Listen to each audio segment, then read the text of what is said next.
ایک بڑا عقل مند آدمی تھا مگر تھا کیا؟ غریب.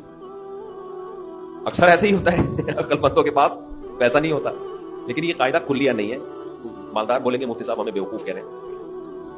تو اس نے دیکھا کہ ایک آدمی بڑا مالدار تجارت کا سامان لے کے جا رہا ہے. بیوقوف اتنا ہے کہ اونٹ کے ایک طرف چاول کی یا جو بھی امپورٹ کر رہا ہوگا جو بھی چیز اس کی بوریاں لادی ہوئی ہیں اور بیلنس برابر کرنے کے لیے اونٹ کے دوسری طرف ریت کے بورے رکھے ہوئے ہیں تاکہ بیلنس کیا ہو جائے. 10 بوریاں چاول کی یہاں ہیں تو وزن برابر کرنے کے لیے 10 بوریاں ریت کی ادھر. اس امیر آدمی نے لفٹ مانگی اس غریب سے. وہی نا روزہ لگ رہا ہے. اس عقل مند آدمی نے لفٹ مانگی اس بے وقوف سے کیونکہ یہ عقل مند غریب تھا. تو اس بے وقوف نے اس کو لفٹ دے دی کہ چل تو میرے ساتھ اونٹ پہ بیٹھ جا. اب اس عقل مند نے اس بے وقوف مالدار سے پوچھا کہ یہ ان بوریوں میں کیا ہے جو رائٹ سائڈ پہ. اس نے کہا بھائی چاول ہے یا آٹا ہے یا جو بھی تھا. کہا یہ لیفٹ پہ کیا ہے؟ اس نے کہا یہ ریت ہے. کہا تو ریت کا بزنس کرتا ہے؟ کہہ رہا نہیں یہ بیلنس برابر کرنے کے لیے. اس عقل مند نے اس سے کہا کہ بے وقوف آدمی 10 بوریاں اگر یہاں ہیں تو 5 بوریاں ادھر کر دے. اس سے بیلنس کیا ہو جائے گا؟ اونٹ پہ تو نے بلا وجہ کا ڈبل لوڈ ڈالا ہوا ہے اور یہ 10 بوریاں بھرنے میں کتنا ٹائم لگا ہوگا. تو بے وقوف آدمی تو یہ کر لینا کہ 5 یہاں کر دے اور 5 وہاں کر دے. اس کا یار یہ تو بڑی لاجک کی بات کی. نیچے اترا اپنے مزدور کو جو بھی ہوگا اس کے ساتھ اس کو بولا بھائی بوریاں ہٹا 5 چاول کی بوریاں یہاں کر دے اور 5 یہاں. اونٹ کی سپیڈ بھی تیز ہو گئی اور اونٹ کو بھی سکون کا سانس آیا, بڑا خوش.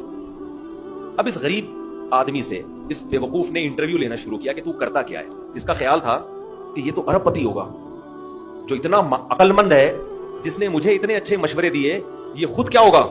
یعنی اب میرے جیسے بے وقوف کے پاس اتنا پیسہ ہے تو اس عقل مند کے پاس تو اس کی تو میلیں چلتی ہوں گی نا. اس سے پوچھا تو کرتا کیا ہے؟ اس نے کہا یار میں تو غریب آدمی ہوں جس کام میں ہاتھ ڈالو برباد. میرے پاس تو سواری بھی نہیں ہے تبھی تو میں نے تجھ سے لفٹ مانگی ہے. اس نے کہا اتر نیچے اتر.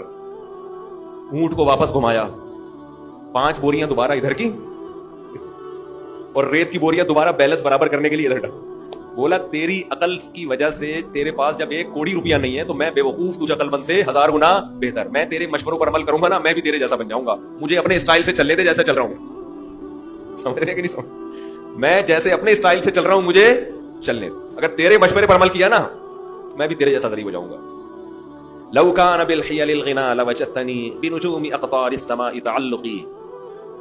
امام شافعی کا غالباً شعر ہے کہ اگر تم دیکھتے محنت سے پیسہ ملتا تو میں پیسے کی تلاش میں آسمان کے ستاروں تک پہنچ جاتا. ہم نے دیکھا ہے بعض لوگوں کا ایک شوق ہوتا ہے, شوقیہ کچھ چیزیں پالتے ہیں رکھتے ہیں, وہ شوق ان کا بزنس بن کے ان کو کروڑ پتی بنا دیتا ہے. حالانکہ انہوں نے سوچا بھی نہیں ہوتا کہ اس شوق سے ہمیں کیا ملے گا؟ پیسہ. اگر وہ پلاننگ کر کے کرتے تو کچھ بھی نہیں آتا ہاتھ. اس کا مطلب یہ نہیں کہ آپ محنت نہ کریں. پہلے ہی ہمارے یہاں پوستی پن چل رہا ہے, اٹھتے نہیں ہے 12-1 بجے اٹھتے ہیں, ایک دکان پہ نہیں بیٹھتے. محنت تو کرنی ہے لیکن ملے گا اتنا جتنا اللہ نے مقدر کیا ہے.